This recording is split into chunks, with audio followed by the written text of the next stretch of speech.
The rifle shot cracked across Sable Creek at the exact moment the wind tore a dead spruce loose from the ridge above.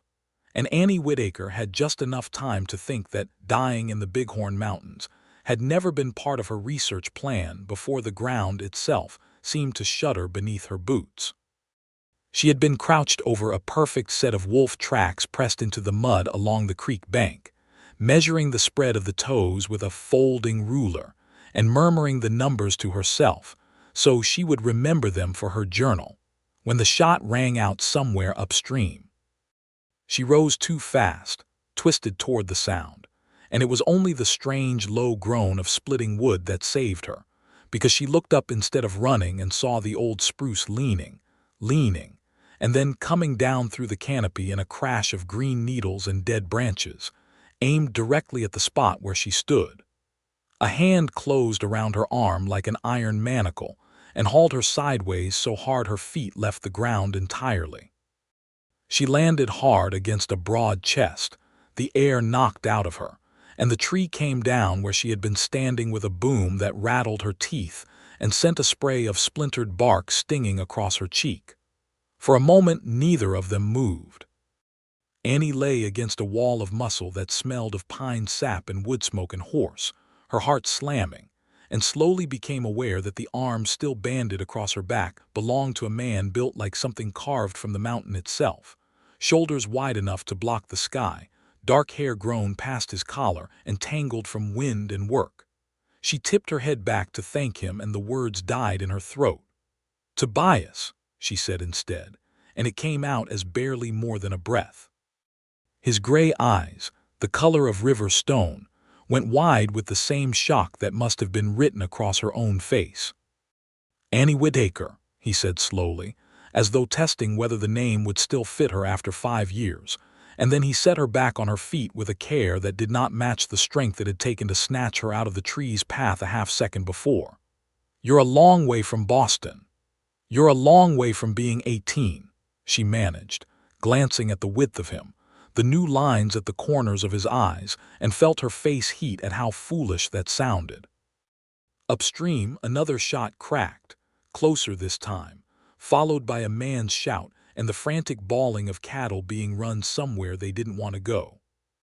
Tobias's expression shuddered instantly, the softness gone as though a door had closed behind his eyes. He drew a revolver she had not even noticed at his hip and pushed her gently but firmly behind the trunk of the fallen spruce. "Stay down," he said, in a voice that expected obedience the way a foreman's voice does after years of keeping men alive on a job that killed the careless.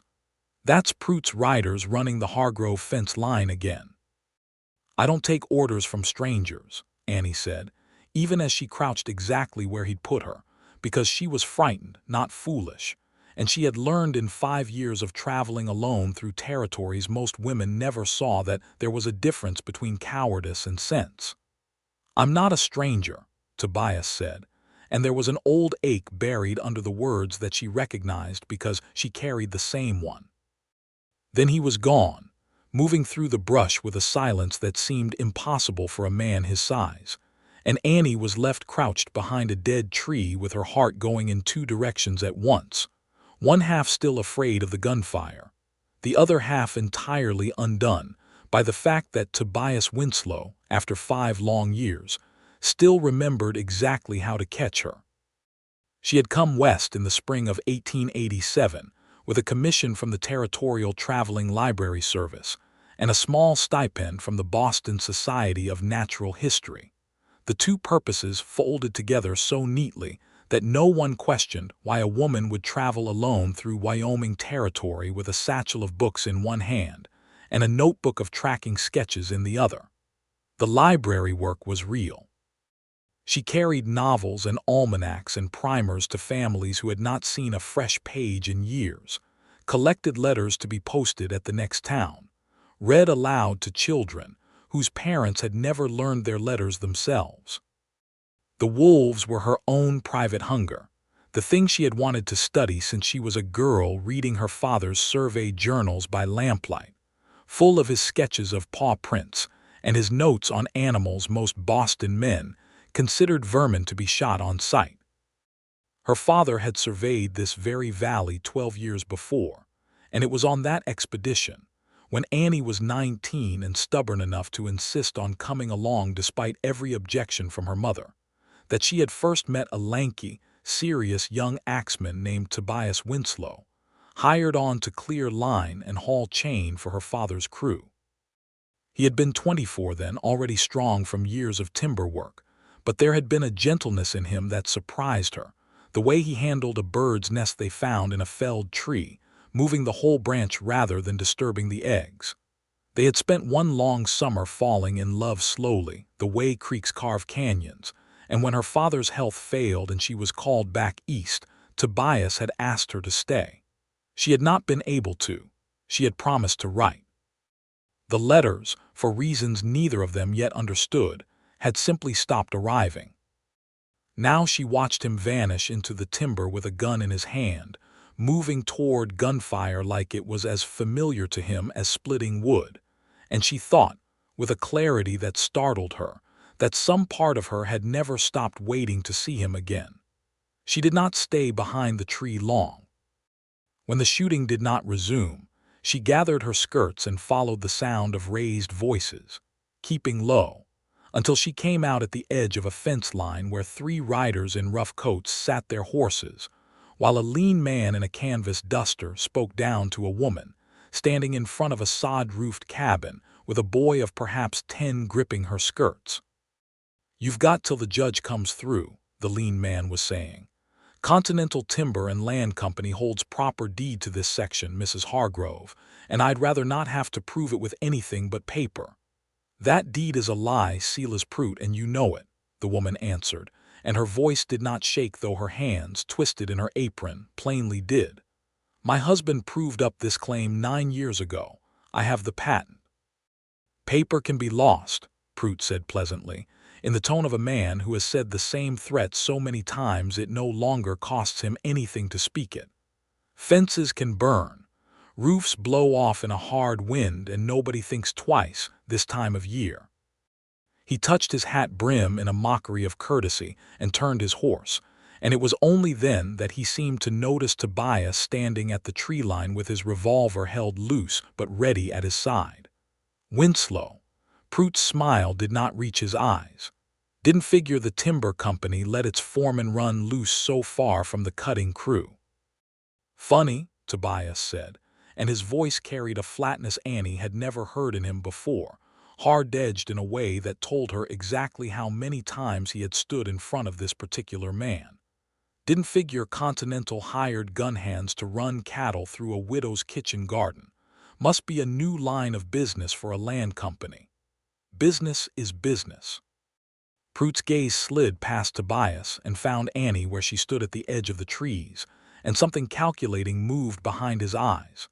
"And who's this? Didn't know the timber crew had taken up chaperoning schoolteachers." "I'm a librarian," Annie said, stepping forward before Tobias could answer for her, because she had learned long ago that men like Prout respected nothing so much as a woman who refused to be spoken over.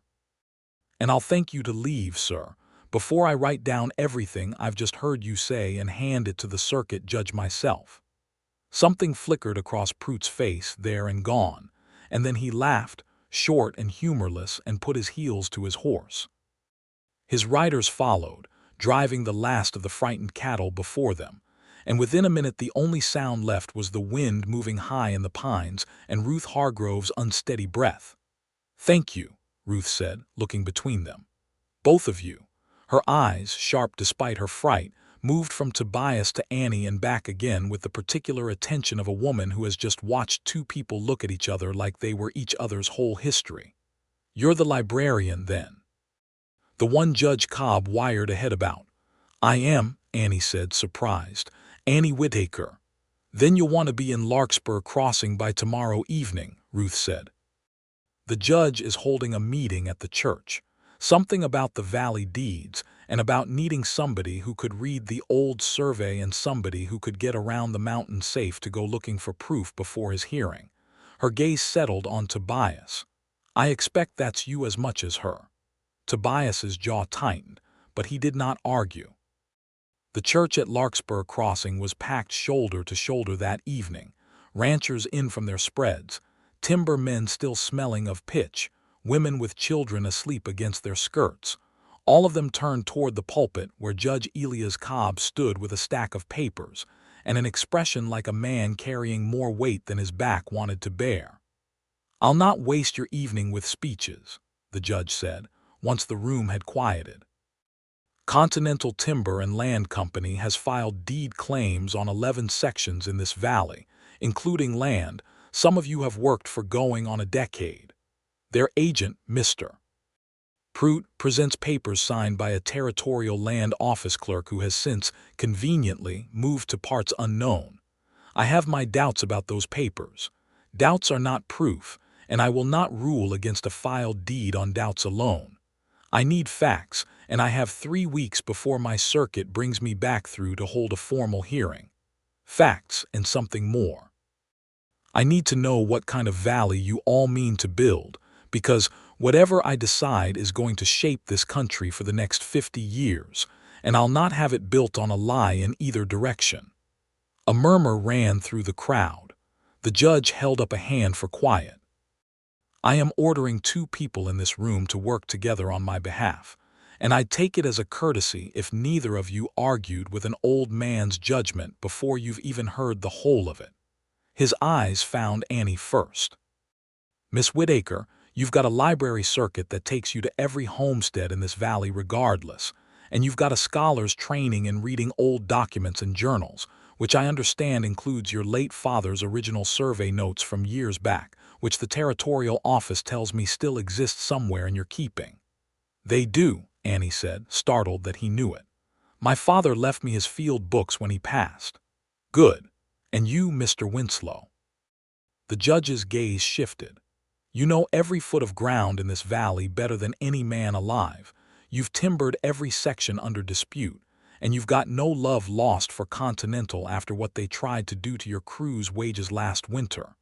I am ordering the 2 of you to travel this valley together, section by section, and find me the truth. Old survey blazes. Witnesses. Whatever proof exists that these deeds are forged, or whatever proof exists that they are not, because I'll rule fairly whichever way the facts point, and God help the man who thinks I won't." The room erupted into a dozen conversations at once. Annie felt her face go hot as heads turned toward her and toward Tobias, standing rigid near the back wall with his hat in his hands. "Judge," Tobias said, when he could be heard, "I've got a crew to run, and a windstorm season coming that's already dropped 2 men's roofs and half the timber camp's woodshed. I don't have 3 weeks to spare for chaperoning a librarian through the high country." "Then you'd best get efficient," Judge Cobb said, not unkindly, "because I understand you already met this morning, and from what Mrs. Hargrove tells me, you managed to save each other's lives inside of an hour of reunion. Seems to me that's a fair start on cooperation." A ripple of laughter moved through the church, and Annie wanted very much for the floor to open beneath her. "I don't need saving," she said, to no one in particular, and Tobias from across the room said quietly, "No, you never did. That was always half the trouble." The words landed harder than she expected, carrying 5 years of unspoken things in them, and for a moment their eyes held across the crowded church, and neither of them looked away first. They set out the next morning with 2 horses, a mule loaded with Annie's library satchel and her father's old survey books, and a silence between them that lasted almost until the trail climbed above the trees. "You never wrote," Annie said finally when the quiet had grown too heavy to carry. "After I left, you promised you would, and then nothing for 5 years, not one letter." Tobias's hands tightened on the reins. "I wrote 9 letters that first winter alone," he said. "Sent every one to the address your father gave me before you left. Never heard a word back, not so much as a line saying you'd received them. After a while, a man stops writing into a well that never echoes." Annie felt something cold settle in her stomach. "I never received a single letter, Tobias. Not one. My father was ill that whole winter, and our housekeeper collected the post, and he died in March. and I always believed she stopped, unable to finish the sentence she had carried for 5 years, the quiet certainty that he had simply stopped caring once she was out of sight. You believed I forgot you, Tobias said. It was not a question. I believed I wasn't worth remembering to a man who had a whole mountain range to occupy him, she said, and hated how small her voice sounded saying it aloud.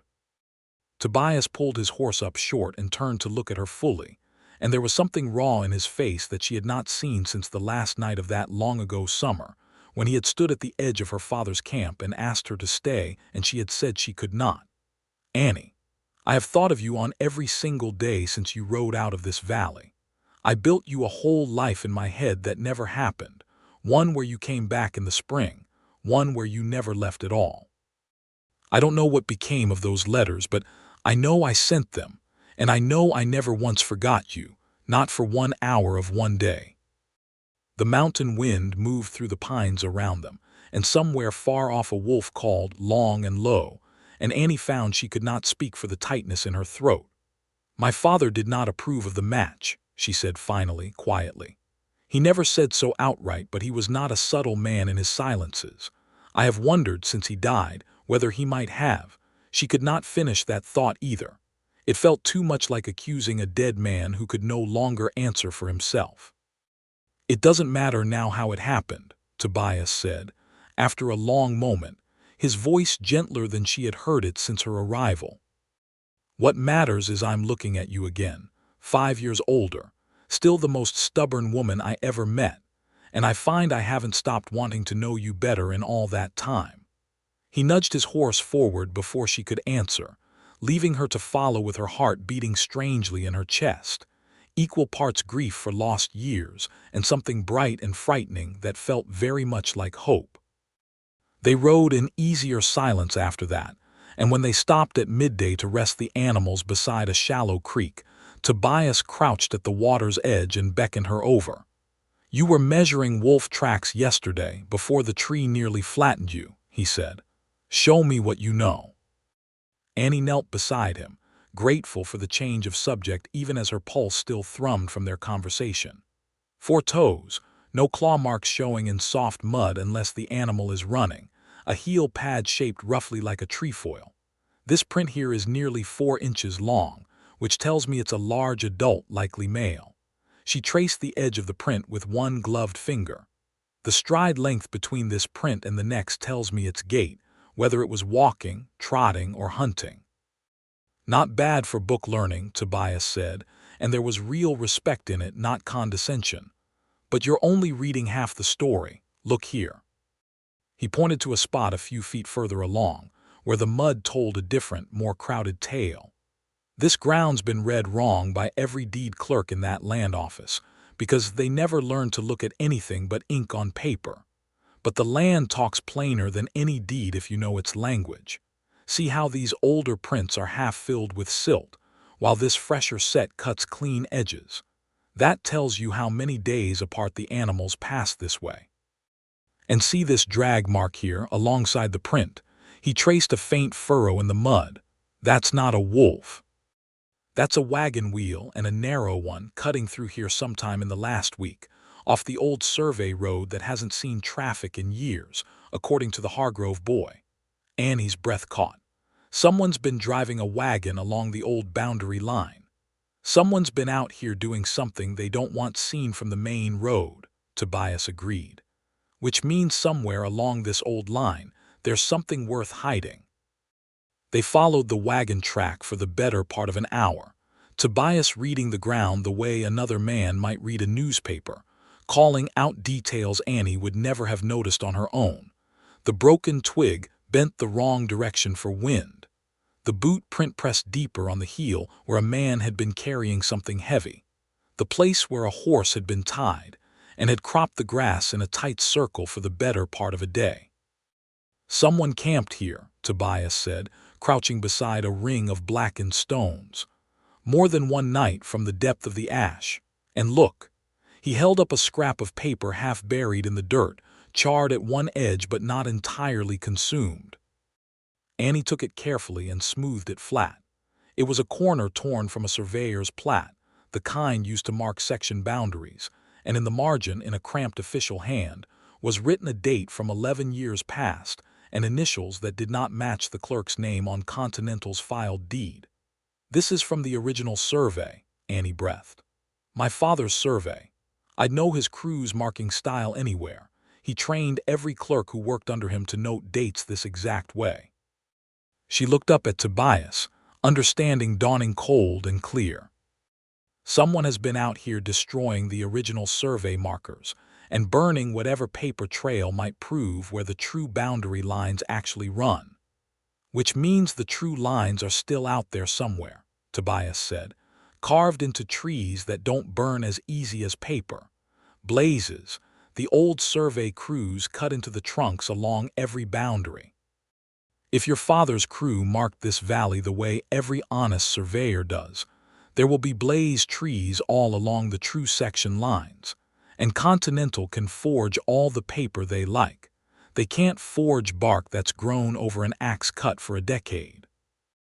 It was, Annie realized, exactly the kind of proof Judge Cobb needed, and exactly the kind of proof that could only be found by someone who knew both how to read her father's old field notes and how to read the mountain itself. For the first time since the judge had ordered them together, she understood why it had to be the two of them, and no one else. They spent the following days working their way along the disputed sections, Annie's father's field books open across her saddle, checking bearings against the compass Tobias carried, while Tobias walked ahead reading sign that told him where old trails had been deliberately obscured, where fresh cuts on young trees showed Prout's men trying to disguise the original blazes, where boot prints belonging to at least 3 different men had crossed and recrossed the same stretches of ground in patterns that made no sense for honest ranch work. At the Dunmore spread, they found the rancher Otis Dunmore nursing a bruised jaw and a story of 2 men who had come in the night before, offering him cash money to sign a paper stating he'd witnessed Continental's survey crew working the valley a full year before anyone now living could remember them doing so. "Told them where they could put their cash," Otis said, working his jaw gingerly. "One of them didn't care for my answer."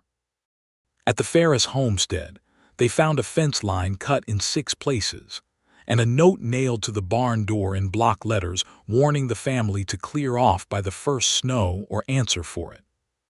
Annie copied every word into her notebook while Tobias examined the boot prints around the barn and found, pressed clear into a patch of soft earth by the water trough, a print with a distinctive notch cut from the heel. "I know that boot," Tobias said grimly. "Seen it before, at the timber camp, on a man who came around 3 weeks back asking too many questions about our cutting schedule for someone claiming to be a buyer." He straightened, jaw tight. "Prout's got men working both ends of this valley, scaring settlers off their land and scouting my crew at the same time. I don't like what that tells me he's planning."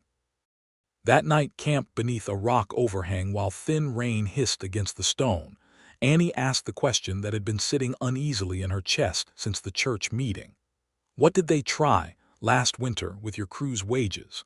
Tobias was quiet for a moment, feeding the small fire with careful economy. "Continental holds the paper on the timber contract that keeps half this valley in lumber and half my men fed through the winter. Last December they tried to cut wages a third, claiming market prices had fallen, when every man in that camp knew the mill was still selling boards at the same price it always had. I went to the owner myself, man named Harlan Voss, and told him his agent Prout was lying to him about the market same as he was lying to my men. Voss backed down that time, restored the wages, but I don't think Voss knows the half of what Prout's doing out here now. A man that far back east in his fine office doesn't see what his agent does with a free hand and no one watching." "You think Voss might not know about the forged deeds at all," Annie said slowly. "I think if he knew and let it stand, he's as much a thief as Prout," Tobias said. "But I've dealt with the man face to face, and I'd rather believe he's simply been kept blind by a man who profits from his blindness. Doesn't change what we have to prove either way." The wind picked up as they spoke, sudden and sharp, snapping the edges of the canvas Tobias had rigged for shelter, and somewhere above them a dead branch cracked free and crashed down through the timber with a sound like a rifle shot. Annie startled, and Tobias's hand found hers in the dark without hesitation, steady and warm. "Storm's building," he said. "Been feeling it coming for 2 days now, in the way the pines have been talking. This whole range gets these windstorms every spring, strong enough to take roofs and drop timber that's been standing since before any of us were born. I need to get back to my crew soon. Man died in a blow like this 3 years back. Tree came down on the bunkhouse before anyone had cleared the deadfall from around it." "Then we should hurry," Annie said, and found she meant it not only for the sake of the investigation, but because the thought of Tobias out in that wind, exposed to falling timber, put a fear in her chest sharper than any she'd felt for herself. He must have heard something of that fear in her voice, because his thumb moved once, gently, across her knuckles before he released her hand. "We'll hurry," he said, "but we won't be reckless. I didn't wait 5 years to see you again just to lose you to a fool's hurry now." They reached the survey line along the eastern ridge 2 days later, in weather that had turned ugly, wind gusting hard enough to stagger the horses, the sky the color of a fresh bruise. It was there, along a stretch of ancient lodgepole pine, that Tobias found what they had been searching for. A blaze cut into the trunk of a massive old pine, the bark grown thick and gray around the edges of an axe scar that could not have been made in the past decade, no matter how skillfully a man tried to fake it. Beside it, carved with the same hand, were numbers and letters matching precisely the section corner recorded in Annie's father's field book. "There," Tobias said, laying his palm flat against the old scar as though greeting an old friend. "Original corner marker, cut by your father's crew, matching his book to the letter. This tree has been standing exactly where it is for longer than Continental's deed claims their surveyor set foot in this valley at all." Annie felt tears sting unexpectedly at her eyes, standing there with the wind tearing at her skirts and her father's careful handwriting open in her lap, 12 years old and still true. "He would have liked knowing his work still mattered," she said quietly, "that it could still save something." They marked the tree's location carefully on the map, moved to the next corner Annie's book indicated, and found a second blaze, and then a third, an unbroken chain of proof running the entire length of the disputed boundary, every one of them matching her father's original survey, and none of them matching the boundary lines drawn on Continental's forged deed. It was exactly the kind of proof that should have settled everything cleanly, and that was precisely when it began to go wrong. They rode back into Larkspur, crossing 2 days later to find the town in an uproar. Someone had broken into the small room behind the church where the town kept its records, and had taken not only the county's copy of the original survey filings, but also, Annie discovered with a lurch of horror, the satchel containing her father's field books, which she had foolishly left behind under lock and key rather than carry through the storm-threatened high country. Worse, a rumor had already spread, seeded, Annie was certain by Prude himself, that Tobias Winslow had been seen near the church the night of the break-in, that he had motive enough, given his long feud with Continental, to destroy any record that might implicate him in past disputes over the timber contract, and that perhaps the whole business of finding survey blazes had been a ruse to buy time while he covered his own tracks. "That's a lie," Annie said furiously, standing in the middle of the general store while half the town watched the confrontation unfold. "Tobias was with me every night this week, camped miles from here. He couldn't possibly have broken into that church." "Convenient he's got a lady to vouch for him," said one of the men gathered near the counter, a rancher named Weaver who had lost cattle to Continental's intimidation and clearly wanted somewhere to put his anger. "Convenient she's the one he's been alone with in the mountains all this while." The insinuation in his tone made Annie's face burn, but it was Tobias's stillness that frightened her more than the accusation itself. He stood very straight, hands loose at his sides, and said nothing, and she understood suddenly that this was an old wound too, A man who had spent his whole life being judged for his size and his silence and his rough hands, assumed guilty simply because he looked like trouble even when his heart held none. "He is not a liar," Annie said, louder this time, stepping in front of him as though she could shield him with her own small frame. "And he is not a thief.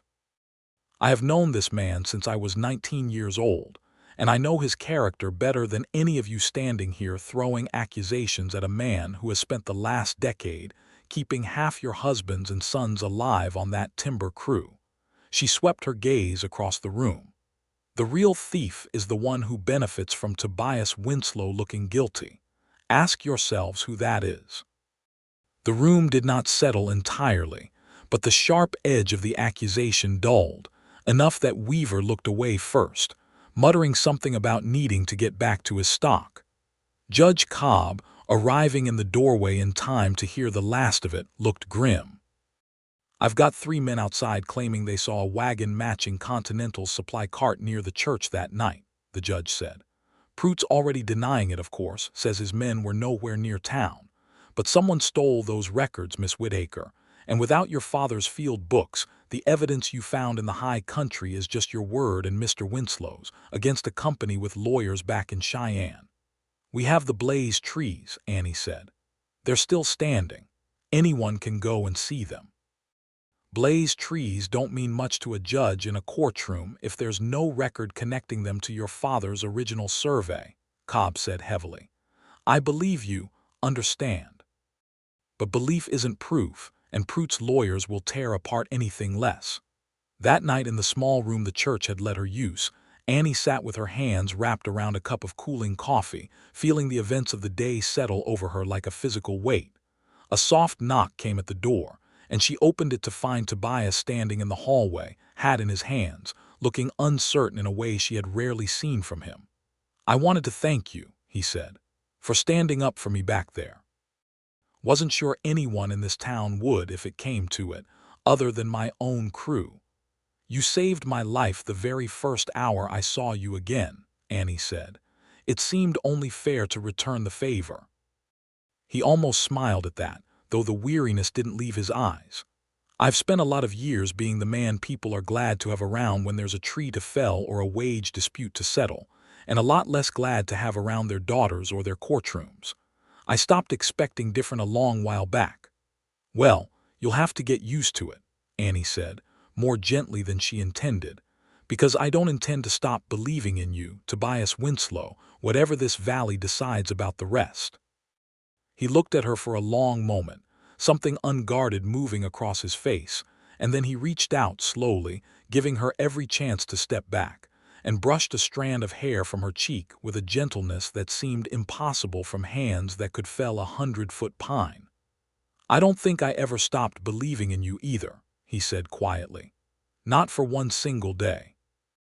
The moment stretched between them, fragile and bright, until a shout from outside broke it apart entirely, someone hollering that the wind had come up sudden and fierce and the shingles were already tearing off the mercantile roof. The windstorm that had been threatening for days broke over Larkspur Crossing that night with a violence that sent the whole town scrambling. Annie and Tobias ran out into a street already littered with debris, wind screaming down off the ridge with enough force to stagger a grown man, and everywhere the sound of tearing wood and shattering glass as roofs began to give way. "The timber camp," Tobias said, his voice barely carrying over the wind. "My crew's still up there, half of them sleeping through this if they don't already know it's coming." "Go," Annie said. "I'll help here in town. They need every hand they can get." He hesitated only a moment, torn clearly between duty and the fear of leaving her, and then he caught her face in both hands, kissed her once, hard and quick and utterly certain, and said, "Stay safe." "I mean it, Annie. I'll be back before dawn," before he swung up onto his horse and rode into the howling dark toward his crew. Annie spent the rest of that terrible night helping families secure what shelter they could, hauling children and elderly folks into the sturdier stone cellar beneath the church, holding a lantern steady while Sam Ferris and 2 other men nailed boards over a shattered window at the schoolhouse. By the time gray dawn broke over the valley, exhausted and aching in every limb, she had never been prouder of a community, nor more frightened for a single man riding somewhere in that wind toward men who might need him more than she wanted to admit.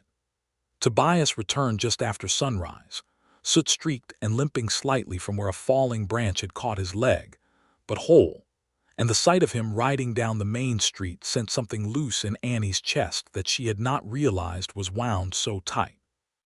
"Lost the bunkhouse roof and half the woodshed," he reported to the gathering crowd, "but no man hurt worse than a few bruises.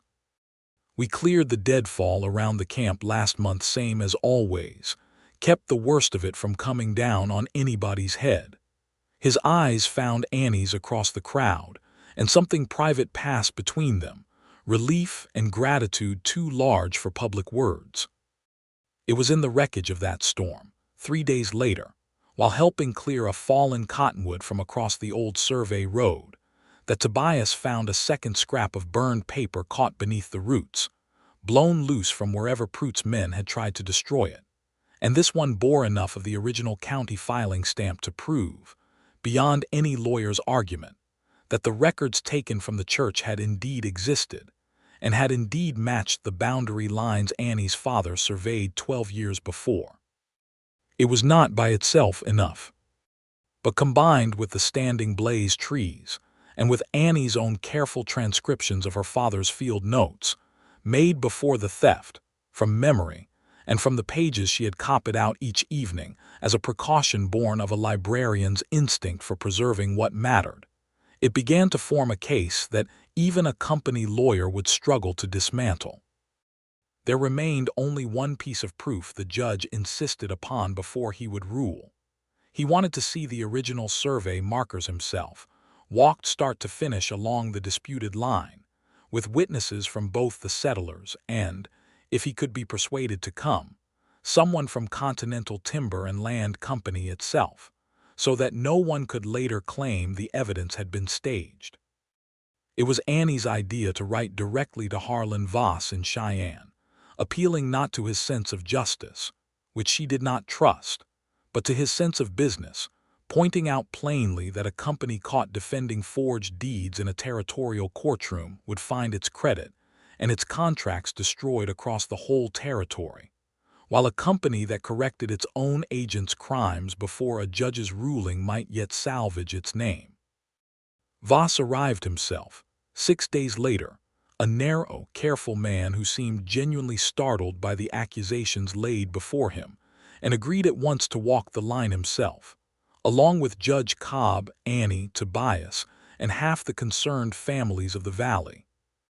It was on that walk, crossing the swollen river below the old survey road, where the spring melt and the recent storm had turned Sable Creek into a roaring brown flood twice its normal width, that everything nearly went wrong beyond any repairing.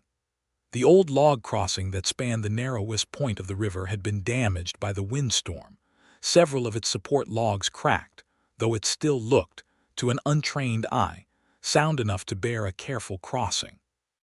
Eli Hargrove, Ruth's boy, had run ahead of the main party with the reckless confidence of a 10-year-old certain of his own competence, determined to be first across, and was halfway over when the wind gusted hard down the canyon, and the whole structure gave a sickening lurch. "Eli!" Ruth's scream cut through the roar of the water as the boy dropped to his knees, gripping the log with both arms, frozen with terror as the crossing began, log by log, to break apart beneath him. Tobias was already moving before anyone else had fully understood what was happening, shouting for rope, stripping off his coat as he ran. "Get everyone back from the edge," he bellowed at the crowd. "Sam, the rope on my saddle now." Annie's mind, trained by years of careful observation, catalogued the scene with a clarity that cut through her own fear. The current running fast and cold beneath the boy, the crossing breaking from the upstream end first, meaning Eli had only moments before the section beneath him gave way entirely, and the nearest solid anchor point a stout pine growing at the very edge of the bank, 20 feet from where Tobias now stood coiling rope with hands that did not shake despite the enormity of what he was about to attempt. Tie off to the pine and I'll go out, Tobias said, already looping the rope around his own waist and shoulder in a rig Annie recognized, with a jolt, from the descriptions in her father's own journals of how timber crews once rescued men from log jams on white water.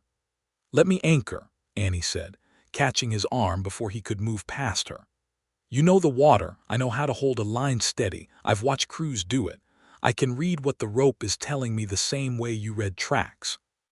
You'll need someone on the other end who won't panic and who understands what you're doing, not just someone strong enough to hold weight.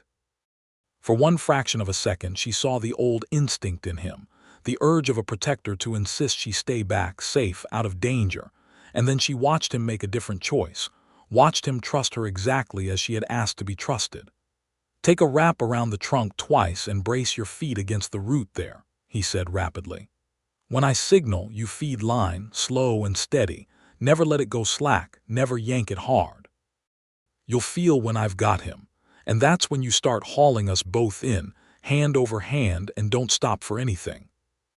I understand, Annie said, and there was no fear in her voice now, only the same steady focus she brought to reading a track in soft mud, because this, too, was a language, and she had spent her whole life learning how to read what mattered.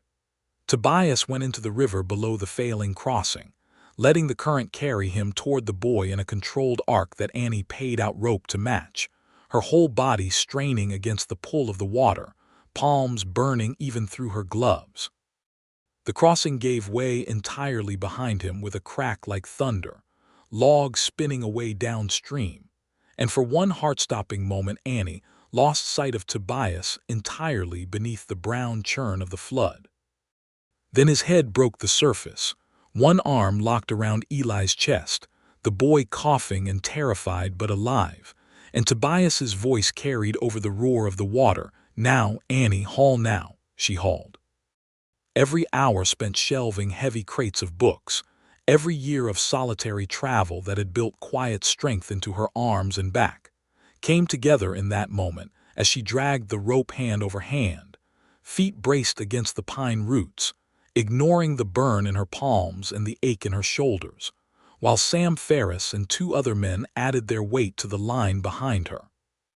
Inch by inch, Tobias fought the current toward the bank, shielding the boy's body with his own against the worst of the debris tumbling past them in the flood, until at last his boots found purchase on the rocky shallows and willing hands reached down to pull both of them up onto solid ground. Ruth Hargrove reached her son first, sobbing his name, wrapping him in her arms while he coughed up river water and began, in the resilient way of children, to cry more from fright than injury. Tobias lay on the bank for a moment, chest heaving, and then pushed himself up, searching the crowd until he found Annie, still gripping the rope with hands that had begun, now that the danger had passed, to shake uncontrollably. You did that, he said, crossing to her in 3 long strides, taking her raw and rope-burned hands gently in his own. You held that line like you'd been doing it your whole life. I had good instruction, Annie said, though her voice wobbled badly, and then the shaking overtook her fully, the delayed shock of it, and Tobias simply gathered her against his chest and held her there, one hand cradling the back of her head, while the whole party stood soaked and shaken but whole on the riverbank, and somewhere across the water a wolf, disturbed by the commotion, howled once, long and clear into the settling afternoon. It was that night, back at the Hargrove cabin where the whole party had taken shelter to dry out and rest before continuing the survey walk the next day, that Tobias finally tended to Annie's hands by lantern light, the rope having torn both palms raw despite her gloves. This is going to sting, he warned, working a clean cloth soaked in warm water gently across her palm, and she hissed but did not pull away. I've had worse, she said. There was a winter in the Nebraska Territory when my wagon overturned crossing a creek, and I broke 2 fingers catching myself against a wheel spoke. You never mentioned that, Tobias said, glancing up, something between admiration and alarm in his expression. You never asked what 5 years of traveling alone actually looked like, Annie said. You assumed, I think, that I went back to a quiet library in Boston and stayed there. I didn't. I asked for this posting because it let me travel, because I wanted to see places most people never do, because I wanted, I think, to prove to myself that I could survive out here on my own terms, without needing anyone to carry me through it. Tobias was quiet for a moment, working salve gently into the raw skin of her palm with a tenderness that made her breath catch. His big hands, capable of felling trees and hauling grown men from flood water, moving across her injured skin as carefully as if she were made of glass, though she noted with a small private smile that he never once treated her as though she actually were. "I'm glad you did," he said finally. "Prove it to yourself, I mean. I spent 5 years thinking of you as the girl I let get away, delicate and far off in some parlor I couldn't picture. Watching you hold that line today, watching you stand up to Weaver in the store, watching you copy out survey notes by lamplight every night rather than sleep because you were afraid we'd lose something that mattered, that's not delicate. That's about the strongest thing I've ever seen." He looked up, meeting her eyes, his hand still cradling hers. "I don't want the girl I remember, Annie. I want the woman you've become, if you'll have a mountain man with sawdust for manners and a foreman's temper." "I don't want to be protected from the world, Tobias," Annie said softly. "I want to be protected in it, alongside someone, not behind him." "That," Tobias said, "is exactly the woman I've been hoping to find again for 5 long years." And he bent his head and kissed her palm, just above the raw skin, with a reverence that undid her far more thoroughly than any grand declaration could have. The walk along the survey line resumed the next morning, and this time Harlan Voss himself stood before each blazed tree with his own eyes, examining the aged bark, comparing the section markings to a copy of Annie's father's field notes that she had, thankfully, transcribed in full before the theft. By the 4th tree, Voss's careful, controlled expression had given way to something closer to fury, though it was clear his anger was aimed not at the settlers but at his own agent. "Prout told me these were unclaimed sections," Voss said, more to himself than to the gathered party. "Told me the original survey was faulty, that the land office itself had authorized new lines. I had no reason to doubt a man I'd employed 8 years. "You have reason now," Judge Cobb said mildly. "Question is what you intend to do about it." Voss straightened, some of the businessman's composure returning to his face, though it was tempered now with something that looked genuinely like shame. "I intend to withdraw every forged claim filed by this company in Sable Creek Valley, effective immediately, and I intend Silas Prout to answer to whatever charges this territory sees fit to bring against him for forgery, intimidation, and theft. Continental Timber and Land Company will not be party to stealing land from families who have worked it honestly for a decade, whatever profit my agent believed it might bring." It was, Annie thought, watching the exhausted, relieved faces of the settlers around her, as close to justice as this hard country was likely to offer, and it had come not from a courtroom argument alone, but from tracks read correctly, from old bark that would not lie, from a boy pulled from a flood, and from a librarian and a mountain man who had refused to stop looking for the truth even when it would have been easier to let it stay buried. Silas Prout was arrested 3 days later at the edge of the county, attempting to leave the territory with a strongbox of company funds he had apparently been skimming for years alongside his forgeries. And Judge Cobb's formal hearing, when it convened 2 weeks after that at Larkspur Crossing, took less than a single afternoon to confirm what everyone in the valley already knew. The original deed stood, the settlers kept their land, and Continental Timber and Land Company, under Harlan Voss's direct and now closely watched management, renewed its timber contract with Tobias's crew at fair wages, with new safety provisions Tobias himself drafted regarding storm season deadfall clearing. That Voss, chastened, approved without argument. There remained one matter still to settle, and it was the judge himself, standing on the church steps after the hearing concluded, who raised it before the gathered crowd.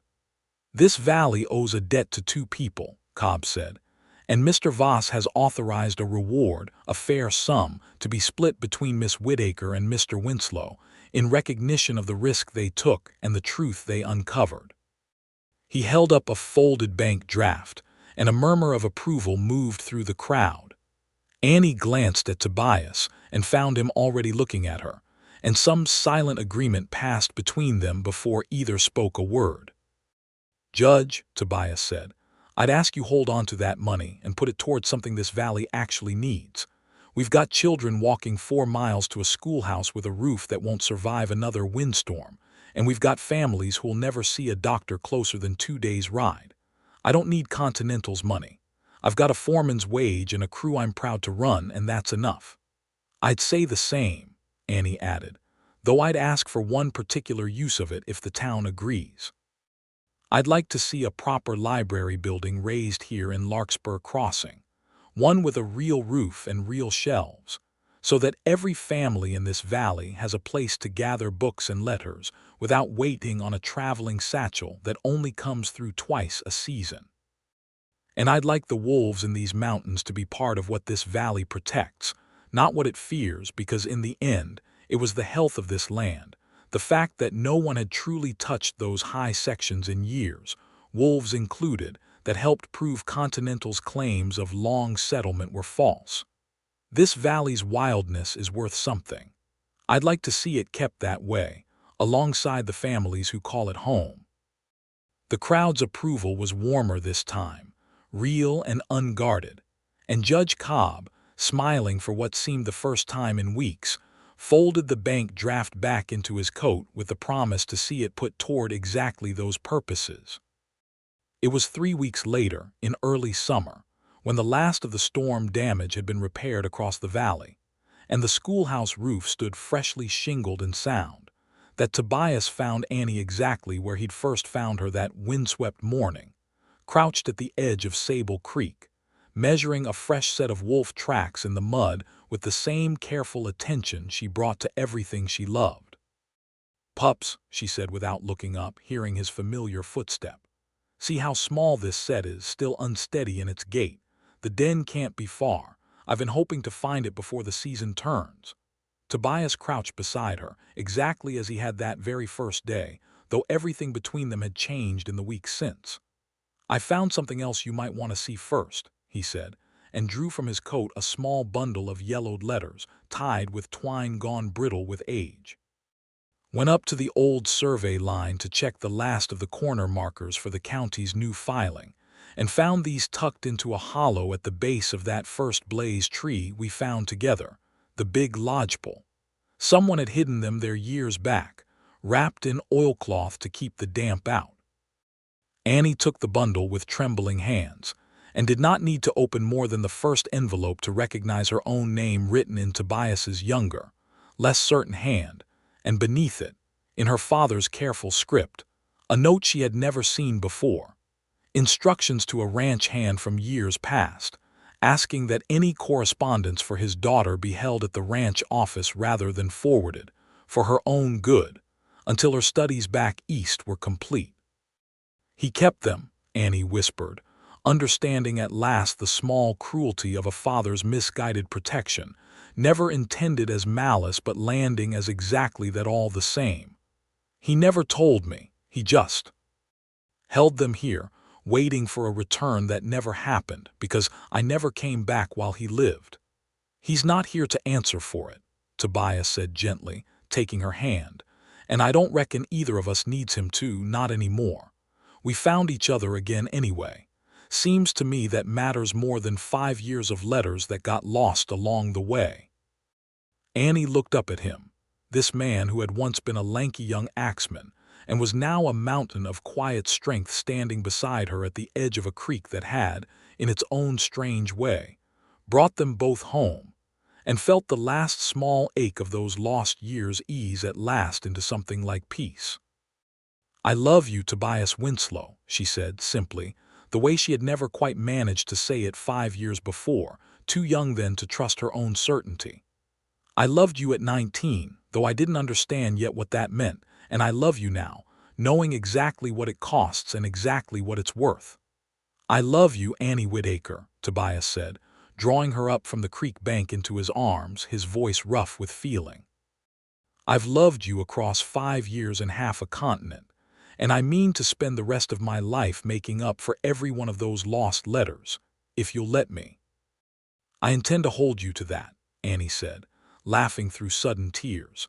And when he kissed her there at the water's edge, with the mountain wind moving soft and warm through the pines instead of tearing them apart, and somewhere up the valley a wolf calling to its unseen mate, she thought that perhaps this was what her father's old survey lines had truly been marking all along, not merely boundaries of land, but the long, patient path back to exactly where she was always meant to stand.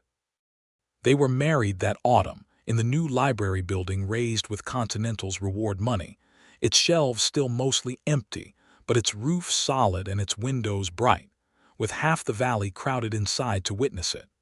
Ruth Hargrove and Eli, fully recovered from his ordeal in the river and endlessly proud of the part he'd played in it. Otis Dunmore and Sam Ferris, and every family whose land had been saved.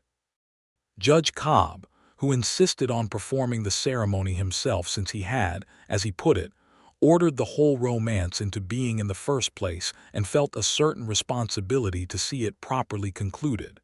And even Harlan Voss, who had traveled up from Cheyenne to attend, bringing, as a wedding gift, a full crate of books for the new library's shelves, a gesture of atonement Annie accepted with more grace than the man likely expected.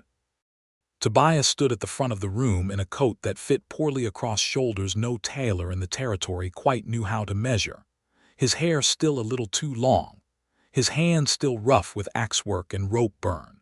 And when Annie came down the makeshift aisle between library shelves in a dress the color of new spring grass, he looked at her the way he had looked at her that very first morning, catching her from beneath a falling tree. As though she were the single most extraordinary thing this wild country had ever shown him.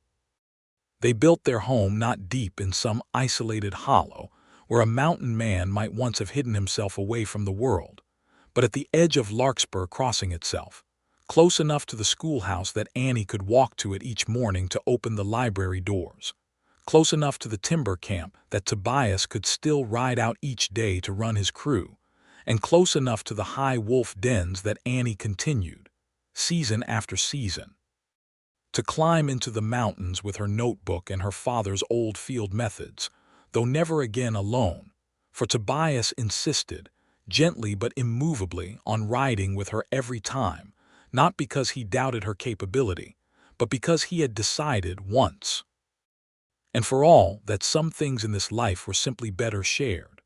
On clear evenings, they would sit together on the porch of their cabin, Annie reading aloud from whatever new book had arrived on the latest supply wagon, Tobias mending a harness or sharpening a blade beside her. And when the wolves called from the high country, long and clear across the darkening valley, neither of them flinched at the sound any more.